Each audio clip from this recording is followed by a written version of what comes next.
Welcome to the Peter King Podcast. So glad you could join me this week for a breakdown of the 2022 NFL Draft. Really interesting, compelling NFL Draft.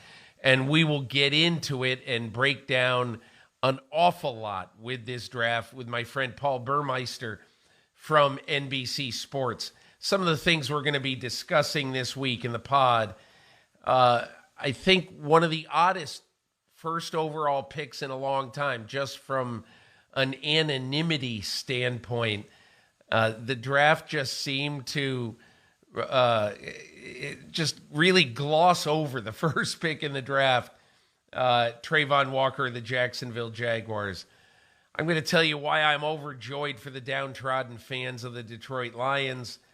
I agree with the rest of the draft, the mocking draft world, that the Giants and the Jets both did well. It was a great weekend for the football fans in the greater New York area. Why in the world did the Packers not take a receiver in the first round? We're going to go over that. We'll talk about the bounty for the Philadelphia Eagles in getting a couple of players, 3 players actually, that they believe will help the Eagles, help them right away. And we're also going to discuss my time in the 4th round with the Baltimore Ravens.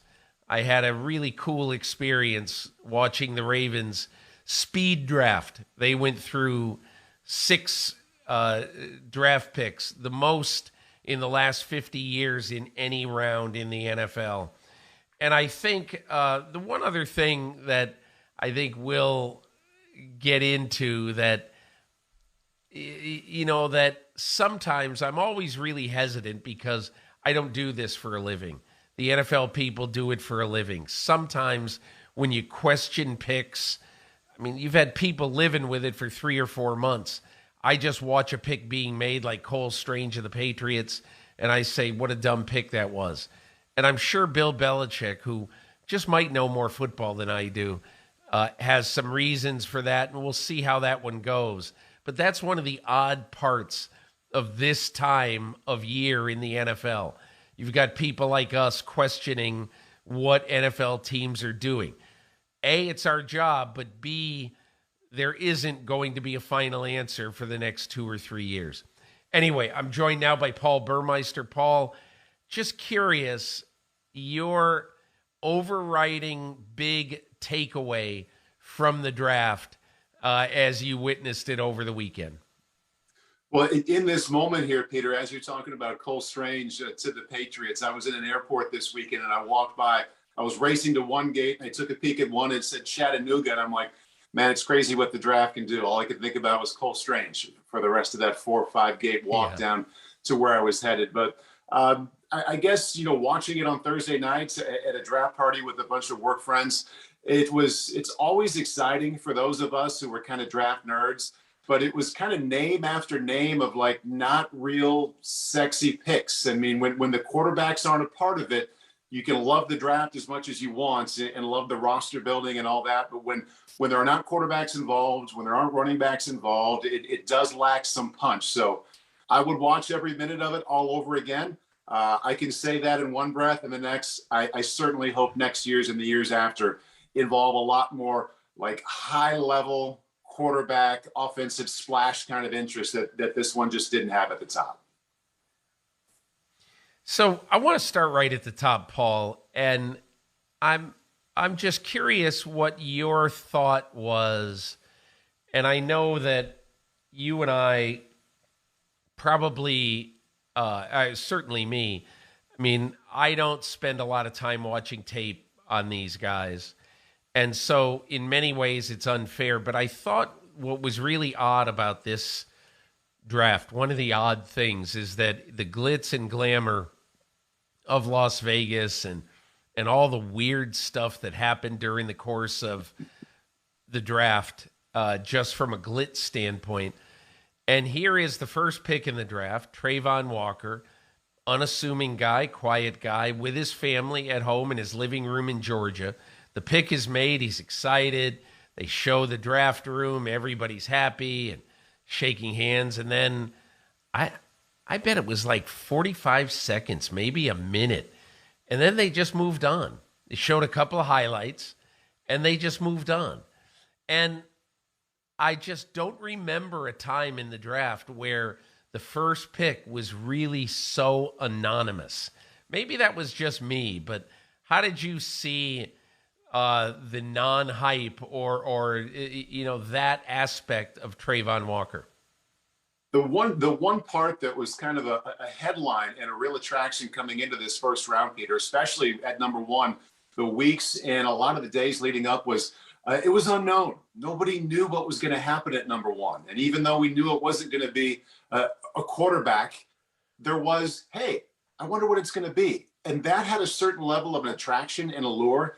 And it kind of went away in the hours leading up to the draft. It was known that Trayvon Walker was going to go.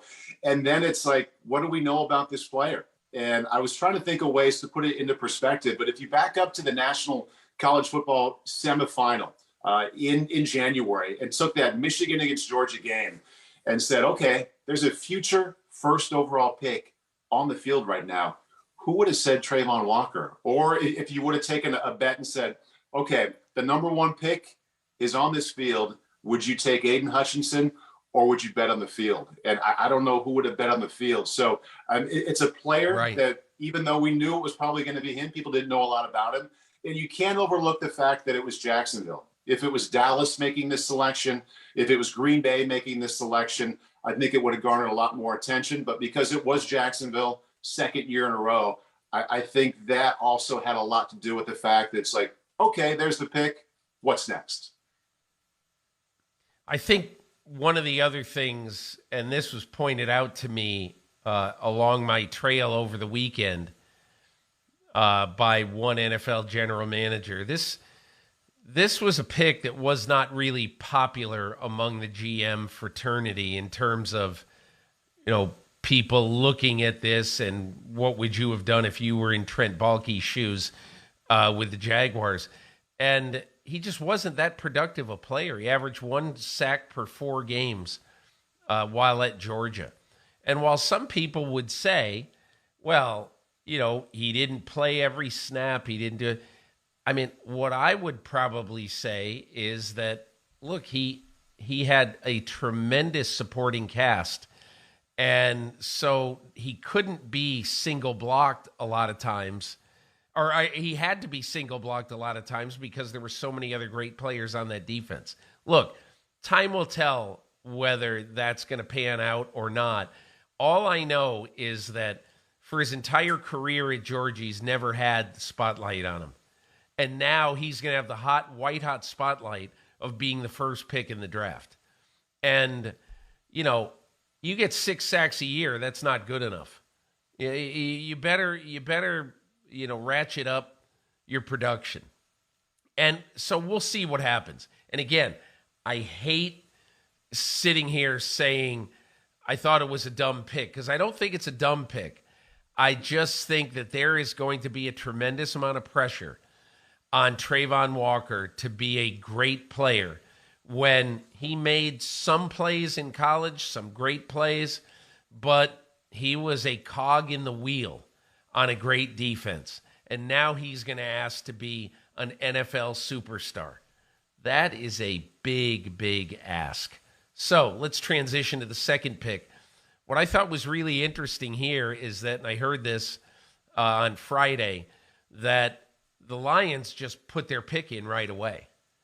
And, the Lions basically, you've got all this time. You got 15 minutes now, or is it 10? I forget. I that's terrible. I should know that. But you've got all this time to make your pick at the top of the draft. And the Lions didn't take any time at all. They just put their pick in, and the NFL said, whoa. Hold on, we got a TV show to run here. And the Lions basically said, we don't care. This is our guy. We want to get it on record. We're not changing our mind. So I thought that was really cool. And I also heard what I love about this pick, Paul. You know how I don't care what anybody says. I really don't. Over the years, there have been many people who have, been drafted by Jacksonville at number 1 or Houston at number 3 or Detroit or Cleveland, like perennial high picks in the draft, perennial losing records with these franchises. What I loved about this was the night before the draft, one of Aiden Hutchinson's sisters said, please, please, please, let it be Detroit. Now, who says that? And for whatever reason, Aiden Hutchinson is from the Detroit area, so the family, wanted him to stay home, and I get that. But Aiden Hutchinson wanted to go to Detroit too. He wants to turn around the Lions. So the fact that you get Aiden Hutchinson and then have that big trade up to get Jameson Williams, I thought it was a great day for the Lions, not just the Lions football team, but for people to look at the Lions in a different light. Oh, the guy who was probably, if 32 general managers were polled, Aiden Hutchinson would have been the first pick in the draft by a majority of them. And he really wants to go to Detroit. He's thrilled not to be the first pick because it allows him to go to Detroit. I just thought that was cool. I think it's really cool, Peter, when you enter sort of a collegiate type feel. And I know they're selecting college players, but collegiate in the sense that there's some real sentiment. There's some real emotion there. Somebody wanting to go to that school. I thought that was fun as well. And let's not forget what Cincinnati did to this entire thing too. A team like, as you mentioned, a perennial team picking at the top. And I know they didn't go quarterback in Detroit, but they went from someone no one would say would be any good to the Super Bowl and almost winning the Super Bowl. So there's a different kind of feeling around these kind of teams as well, at least for the next couple of years, I think, when I watch, because I've got the Bengals in mind. So that there's a real sense of excitement for these teams that have been really poor.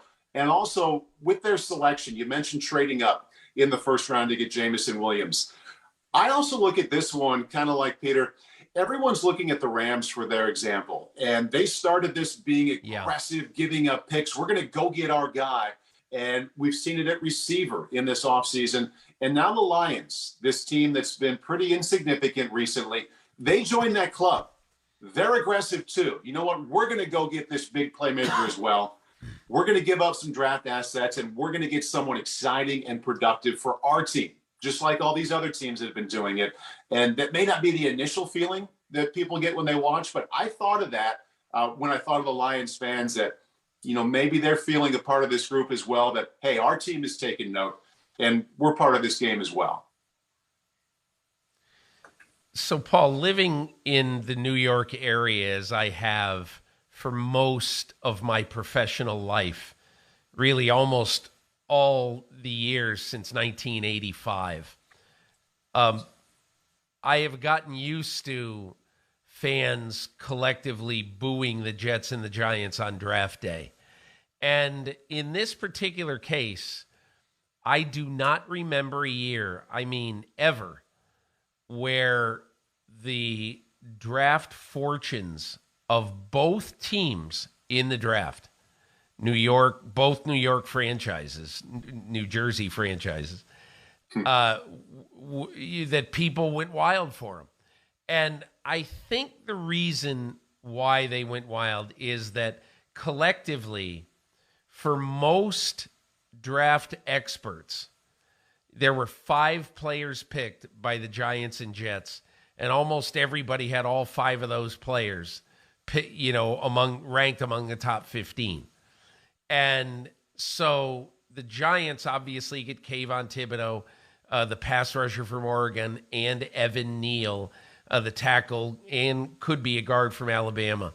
And the Jets get Sauce Gardner, Garrett Wilson, the wide receiver, and Jermaine Johnson, the edge rusher. The one thing I guess I would say, and I wrote this in my column, is that, look, it is great to fortify the roster and everything, but you're never going to be really, really good until your quarterback is good. And we just don't know about either quarterback yet. But each team did everything it could to surround that quarterback with competent and actually standout players to actually give him a chance.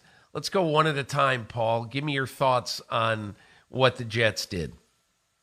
The Jets, I mean, conceptually, and we'll see how these players play out, Peter, obviously, but I love the thought process. I love the idea of what they did for Zach Wilson. They had all these picks in the first few rounds. Now, after trading him, they didn't end up with as many, but in the end, what did they do for Zach Wilson? First round wide receiver, second round running back, third round tight end. So if this team's going anywhere in the future, they've got to give some things to all this talent that Zach Wilson has. So it wasn't all they did, but going with those skill position players for Zach Wilson in the first 3 rounds, I thought that was awesome.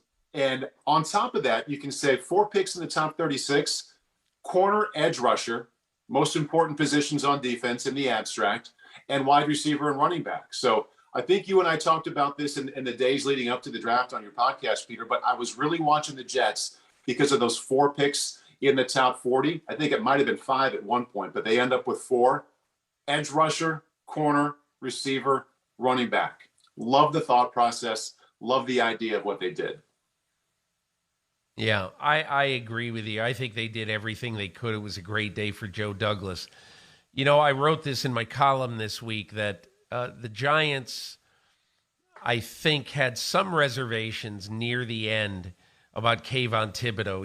He's seen as a real me guy by a lot of general managers in the league. And so on 5 days before the draft, on the Saturday before the draft, the general manager of the Giants, Joe Schoen, wanted to get to the bottom of a lot of these things. He had a half-hour Zoom call with Kayvon Thibodeau and talked to him about everything. And that got Joe Schoen a lot more comfortable with exactly who Kayvon Thibodeau is, and he got a lot more comfortable with the prospect of picking him. Look, the other pick right here, Evan Neal, he started at 3 positions at the highest level of college football. I think he's pretty safe. So to me, I like what the Giants did. They had to get somebody for their offensive line, and not only did they have to get somebody for their line, they had their choice of 2 of the top 3 guys. And then following that, to be able to get Kayvon Thibodeau, to me, I don't even think he's a boom or bust player. I think he's a boom or average player. I don't think he's going to be a bust. But I think taking a chance on Kayvon Thibodeau is something that I think is a smart thing to do because of the potential that he has. And I think these 2 picks, 5 and 7, have to be grouped together when you think about whatever their mindset was at number 5, because you can take a swing at 5 if you feel good about what you're getting at 7. So, I mean, it was a bit of a risky pick. They're all risky, but for a lot of the reasons we've discussed, that Thibodeau pick, I think, certainly counts as a risky one. So that's number 1. Number 2, think about how much that draft room changed of the New York Giants when the Texans did go corner with Stingley. So that means picks 1 through 4, all defense. The Giants knew at 5 and 7, they have to get an offensive lineman. They have to get a tackle for Daniel Jones. So 1 through 4, all defense, that changes how risky they can be at 5. They know if they love 2 tackles, even if Carolina took 1 at 6, they'd get somebody they felt great about at tackle at 7. So the way it played out 1 through 4 and the little bit of a surprise that it was all defense, I think allowed them to know they're getting a tackle they love at 7. We can roll the dice here a little bit at 5. Yeah, I think what they did was logical in that way. You know, you can take any tackle you want in this draft, but then risk losing Kayvon Thibodeau, or not get any tackle you wanted, but get Kayvon Thibodeau. And I thought that was really a smart thing. Paul, let's move on to one thing that I think is a hard topic to quantify right now, whether the Green Bay Packers made a mistake or whether they did not. And look, I will fall on the side right now of a team that made a mistake in this draft. They had 2 picks in the first, 22 and 28. They had 2 picks in the second, in the 50s. What they chose to do is to take 2 defensive players, front seven players in the first round, and then in the second round, trade up using both of their second-round picks to trade up to be able to take Christian Watson, the receiver from North Dakota State. Now, many people had Christian Watson out of the first round of this draft. I would say the majority of people thought he was a second-round pick. Now, Chris Sims had him very highly rated, and I respect Chris. A lot of people had him. I put him in my mock draft late in the first round to the Kansas City Chiefs as the 7th wide receiver picked. Be that as it may, I guess my logic here is that if the Green Bay Packers loved one of the good receivers in the draft, and look, I know that Green Bay was talking to teams appreciably higher in the round about moving up, and it's clear who would they be moving up for. I would think it's clear they'd be moving up for a wide receiver. And so they sat by and watched Detroit go up from 32 to 12 to take Jamison Williams. And the Packers, who were at 22, I believe could have had a deal to trade from 22 to 10 or 11 and get in position to take Chris Olave or one of the receivers in this draft who I think would have it was clear that there was a while that they were discussing moving up to get one of the wide receivers in this draft. Okay? They didn't do it. And my whole thought is you've got Aaron Rodgers for 1, 2, maybe 3 more years. We don't know. And you need a wide receiver who's going to hit the ground running this year. You got to have him ready, fully integrated in your offense by Labor Day, because he's got to play opening game of the season and be a factor for your team. Now, they're going to gamble that Christian Watson is going to be that guy. He well may be. But the fact is, he's a North Dakota State receiver. It's going to be a big jump to play in the NFL, period, and then to play with Aaron Rodgers. So had I been Brian Gutekunst, the general manager of the Packers, I definitely would have packaged up a lot of my draft capital and moved up to get a more pro-ready day one starter impact player like Chris Olave. Yeah, I had the reaction that I think a lot of people did. I know the work people, the colleagues I was with at the draft party on Thursday night for the first round, all had a similar reaction when Green Bay went front 7 defense with their first round pick. It was kind of a light shake of the head. When they did it again with their second first round pick, it was a more severe reaction than that. Listen, you mentioned the fact that Aaron Rodgers is getting older. And I mean, to me, that's where it starts. Teams draft, they scheme their offseason to get in this realistic window of, can we win it this year?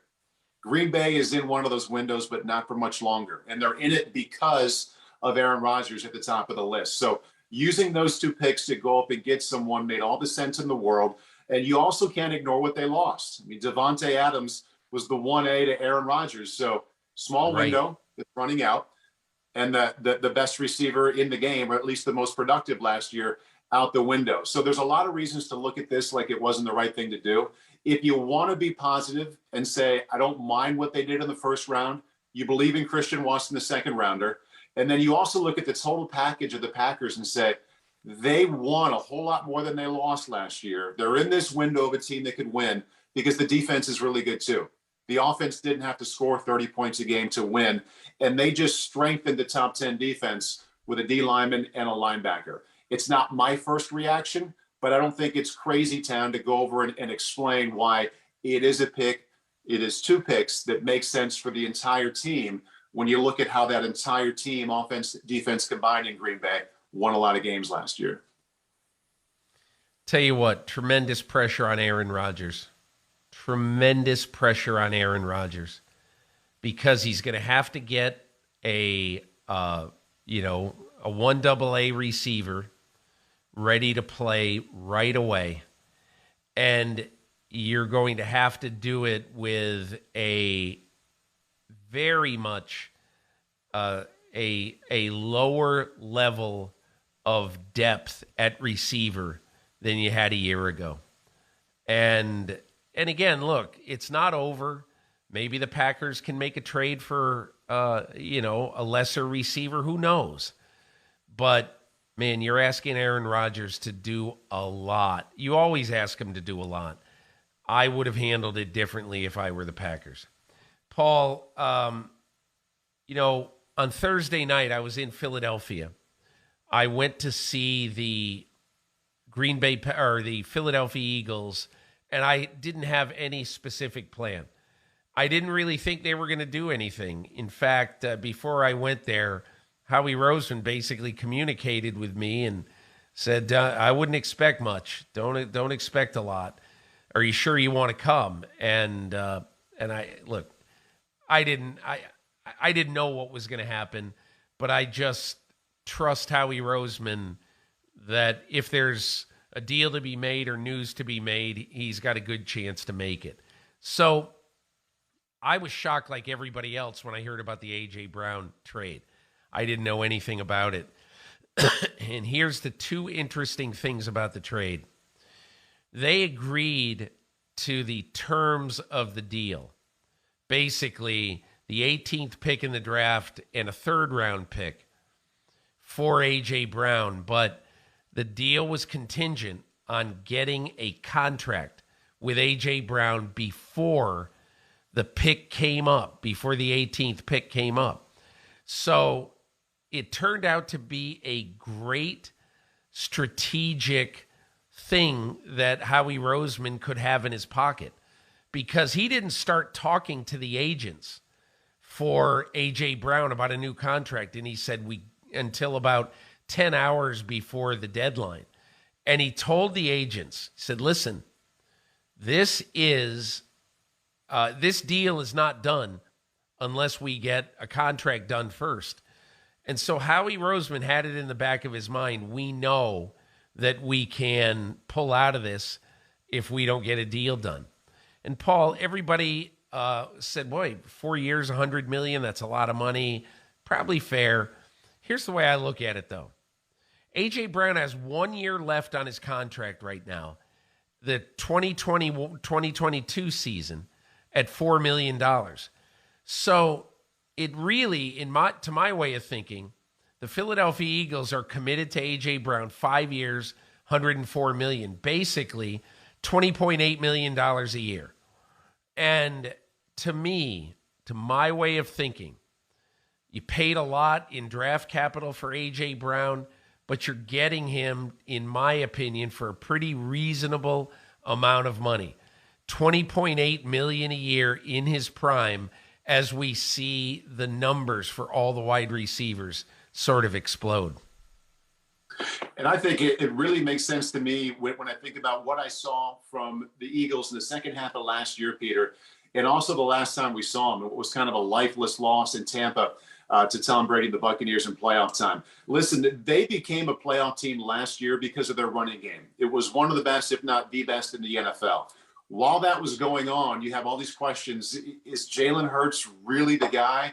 Is our passing game really this poor? And it really showed up in that playoff loss in Tampa. So this kind of pick, and your details there are great on how the business side of it works out. But on the field, if Philadelphia can maintain this really, really good running game and take a passing game that was kind of non-existent when it mattered most and just make it average, it's not going to be the equivalence of their running game. But if it can be a much stronger supplement based off of what we saw in the playoffs than what it was last year, then this is exactly why you make that kind of move. And I really like the thinking, again, based off of how their offense played out last year. I just like general managers, and I like teams that are aggressive. I like what the Lions did. The Lions were aggressive in this draft. And I like what the Eagles did in this draft.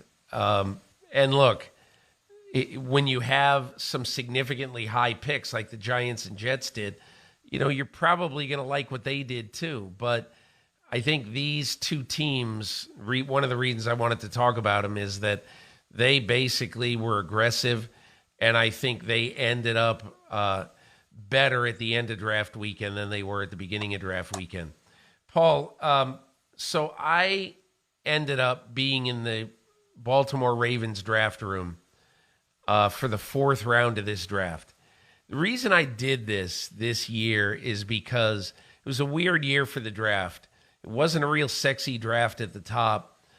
And I thought that what distinguished this draft is that there were a lot of players in this draft who stayed in college after the COVID season of 2020 and made this draft richer because in 2021, more draft prospect players were coming out in the draft. And so as one general manager said to me when I was preparing to do this, there will be many players picked in the fourth round this year who a year ago, that caliber of player was all over the third round because there was a lesser depth in 2021 than there was in 2022. So I decided, I looked into it. I asked the Ravens if I could be in their draft room just to witness it. I explained why, went back and forth a little bit, had some conversations. Finally, they agreed. So that's where I was. And it was funny. The challenge in writing about this was that you're writing about 6 players who nobody knows. How can you make that an interesting thing on a weekend that there's a lot of star power, because there is in every draft? I don't know. You wrote to me and you said, "Hey, I really have a few questions for you about this. I want you to take the floor. I'll answer your questions about this," but that's basically why I ended up in Baltimore on Saturday afternoon. Peter, good intro there. I will pick it up. I'll take it and run. And I picked out a line that you wrote in your article yesterday morning that I think is in sync with what you just said. You know, somewhere near the top of your lead about the Ravens, you said, "I need to make you want to read about a team's fourth round." And to me, there are a couple things. That number one, let's look at the Rams and the team that wins the Super Bowl. It's a copycat league. They always set the example. Peter, they have 10 of their own draft picks that they took in rounds 3, 4, and 5 that are starters. So I'm including rounds 3 and including rounds 5. But the point is, teams that are really good knock it out of the park right now in the mid rounds. And so you have the Ravens with 6 picks in rounds 4. They expect these to be contributors or starters. And the team that's setting the lead from the top shows us that's exactly what ought to happen. That's one. And number two, the Ravens have a way, Peter. I mean, it's been Ozzie Newsome, Eric DeCosta for decades now, and it's a way that works. So what you were able to see wasn't some aberration. It's a style in the draft room on draft day that worked 5 years ago, 10 years ago, 20 years ago, and you got to be right there and see it while they had this most active middle round in the history of the NFL. So 6 picks in the fourth, Peter. Let's just start at the top. What made the biggest impression on you from the way the Ravens went about their business? Paul, having never been in the Ravens draft room and knowing their people okay, but not to this level where I've ever actually seen them do their jobs. What interested me most was the preparation, and also when they had something bad happen, how they responded. And I'll give you an example. I sat with Eric DeCosta for 45 minutes on the morning of the fourth round, and he kind of went through exactly what they were trying to do in this draft. The 3 players that they had isolated on going into the fourth round. One was Daniel Fa'alele, a tackle, a mountainous tackle from Minnesota. 2 was a cornerback from Alabama named Jalen Armour Davis. Hurt a bunch in college, but he had the speed and he has the tools that they really liked. And the third one was a tight end from Iowa State. This is a big tight end offense named Charlie Kolar. And so DeCosta entered the room that day, entered the draft room thinking the best thing that could happen is if we stay right where we are and we get these 3 guys. And so that happened. That was a good thing for them, obviously. But then what was really interesting is that 2 picks after they take Kolar, they announce Jordan Stout, punter, Penn State. I had no idea that he was going to be their pick. And I said, wow, that's early to take a punter. And so I just kind of put that in my hip pocket. And their next pick after 130 was 139. And at 139, as it turned out, you could hear in the room and you could see that they were focused on the top-rated wide receiver that they had left on their board. Okay? The top-rated wide receiver they had left on their board at that moment was a guy named Calvin Austin III, a Smurfy wide receiver, but who ran a 4.3 something from Memphis.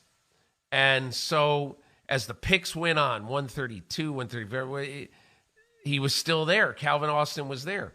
So they get to 138 where the Steelers are picking, and now they're just on the doorstep, and they just have to wait. And the little tinny speaker in the room that they were connected to NFL draft headquarters and allowed them to hear, the play-by-play of what was going on. Number 138, Pittsburgh. Steelers select wide receiver Calvin Austin III, Memphis.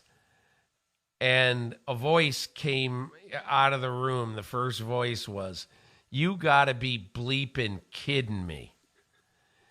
And right at that moment, I looked at the 3 men at the head of the table. Eric DeCosta, Ozzie Newsome, John Harbaugh. And, I don't know what I expected. Would I have been surprised one of them pounded the table or one of them said something, whatever? But nothing.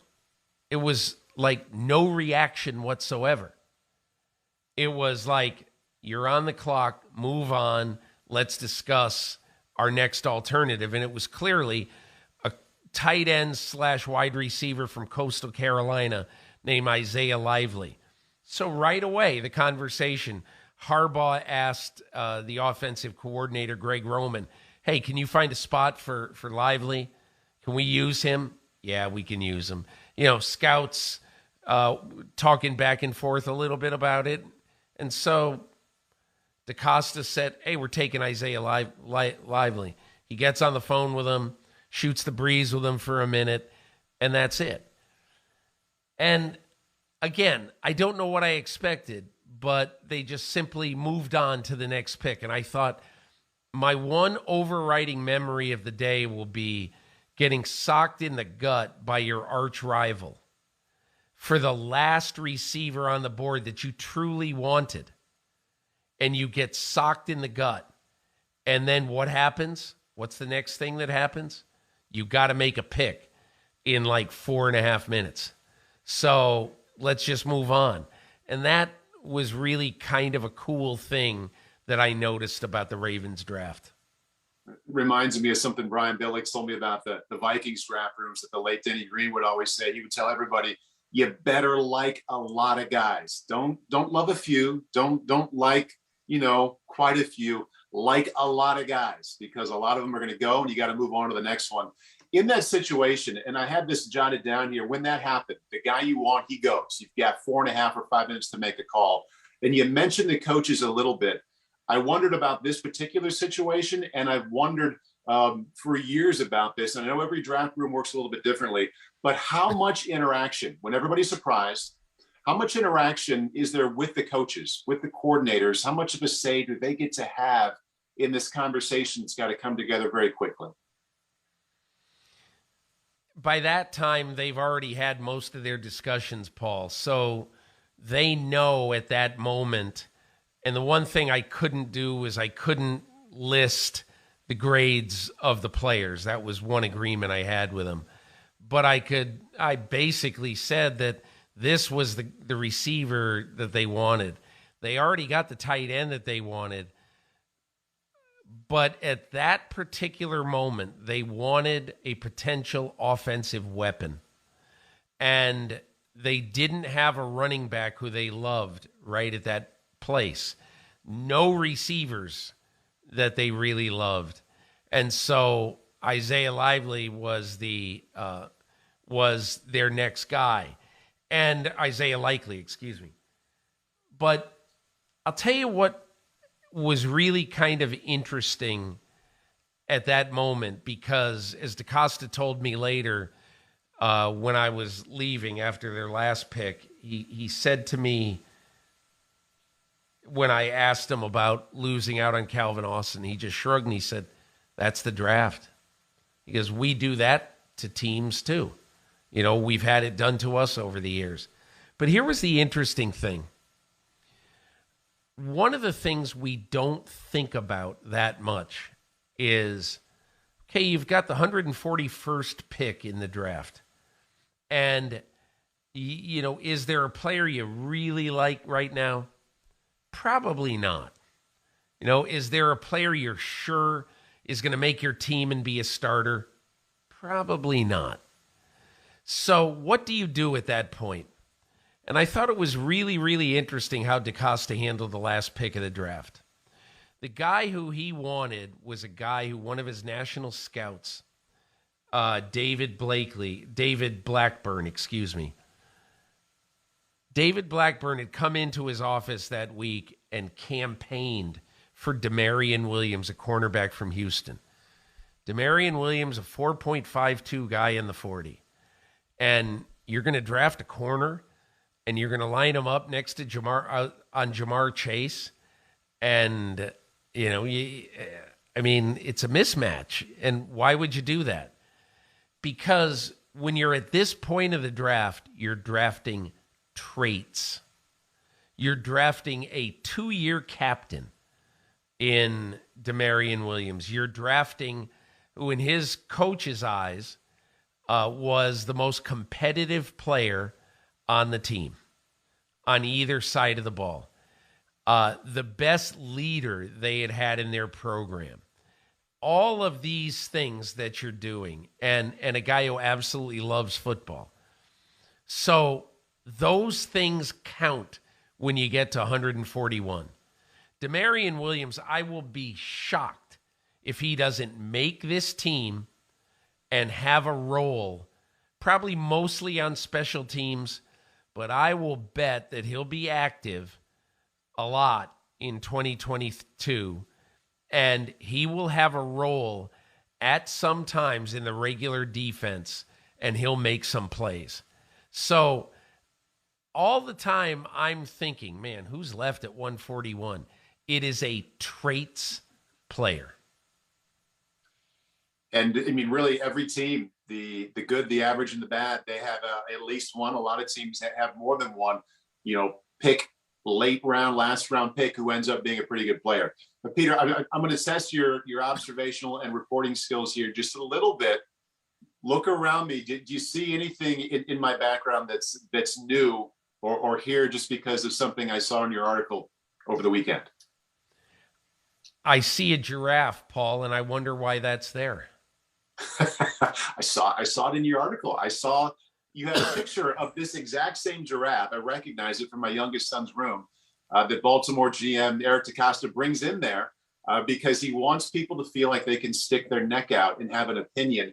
There are so many kind of lower to mid-level people involved in the draft game year-round, so many scouts, those in personnel. I love that sentiment, and I wondered if you saw anything, any kind of conversations or people speaking up from corners of that draft room that were sticking their necks out a little bit and wanted their opinions heard. At one point, John Harbaugh said to one of the data analysts, a woman who DaCosta is very high on,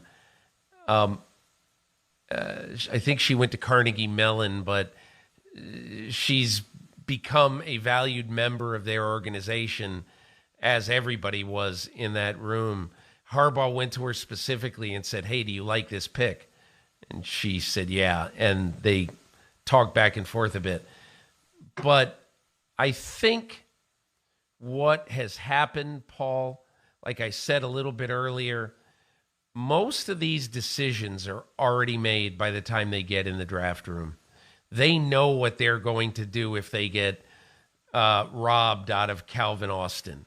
They have a pretty good idea who is going to be on the board late in the round and what traits these people are going to have that they are going to love. So guys like David Blackburn, the scout who loved Demarion Williams, DeCosta handed the phone to David Blackburn and had him talk to Demarion Williams after the pick was made.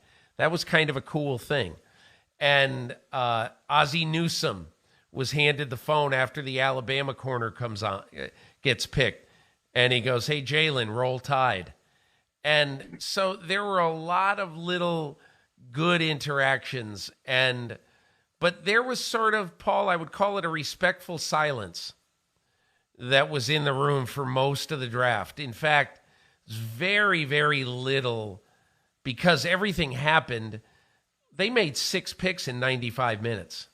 So there wasn't a lot of time to fart around in there. Because they were always sort of looking at the next pick coming up pretty soon.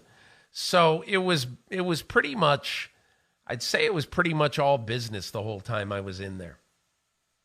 I think you bring up a great point, Peter, that probably all draft rooms have this in common. It's more purposeful than tense because of what you brought up. All the really hard work is done in the weeks and months leading up. They have a plan.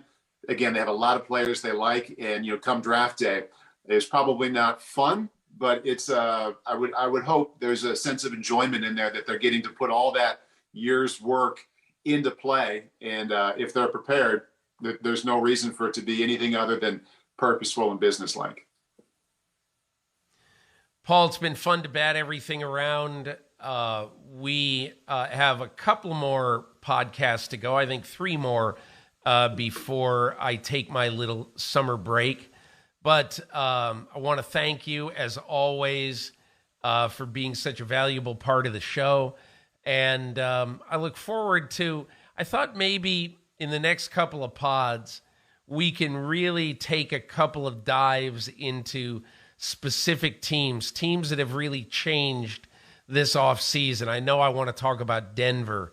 I'm really, really interested in the Broncos. So we're going to talk about some of the teams that we haven't spent a lot of time on, but who have had franchise-changing off seasons, and we'll do that in the next couple of weeks as we get ready to transition into training camp preparedness.